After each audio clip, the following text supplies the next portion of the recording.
అధికార మదం పోలీసుల బలంతో ఎన్ని ఇబ్బందులు పెట్టినా తెలంగాణ సమాజం తలొగ్గలేదని మాజీ మంత్రి ఎర్రబెల్లి దయాకర్ రావు అన్నారు.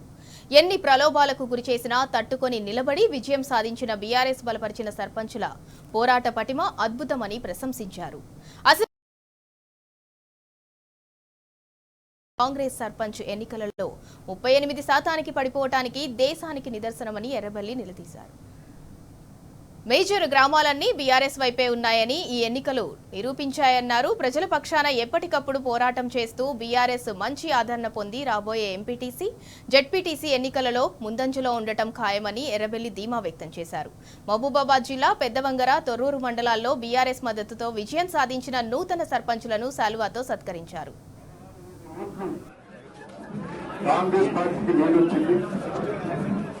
పార్లమెంట్ ఎన్నికల్లో కూడా 10,000 లీడ్ వచ్చింది. ఈ ఎన్నికల్లో 16,000 లీడును కూర్చి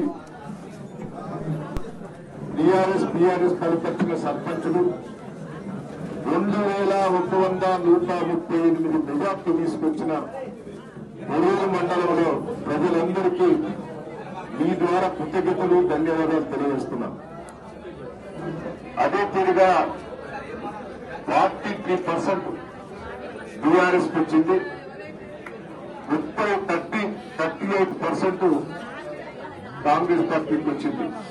మాకు 17,276 ఓట్లు మాట్లాడాయి. 15,138 వాళ్ళ పడ్డాయి. దయచేసి నేను అందరినీ కూడా చేతులెత్తి మొక్కుతున్నా. ప్రజలందరూ కూడా రియలైజ్ అయ్యారు. పొరపాటు చేసిన గతంలో కాంగ్రెస్ పార్టీకి వేశాం. రేవంత్ రెడ్డి గారు మాయమాటలతోటి ఓట్లేసినామని ప్రజలు పెద్ద ఎత్తున తీర్పిచ్చారు. పెద్ద గ్రామాలన్నీ కూడా గెలిపించిన కార్యకర్తలకు అందరికీ ప్రజల కృతజ్ఞతలు. చిన్న గ్రామాలు బెదిరించి పోలీసు ద్వారా, వివిధ అధికారుల ద్వారా బెదిరించి, కాంగ్రెస్ గుండాల ద్వారా బెదిరించి మా వాళ్ళని విచారించారు. మా వాళ్ళను గుంజారు. కొంతమంది లీడర్లనైతే మీకు ఇల్లు ఇస్తాం, వేరుకొని ఆశలు పెట్టి చిన్న చిన్న గ్రామాలల్లో మా వాళ్ళను గుంజుకొని గెలవటం జరిగింది.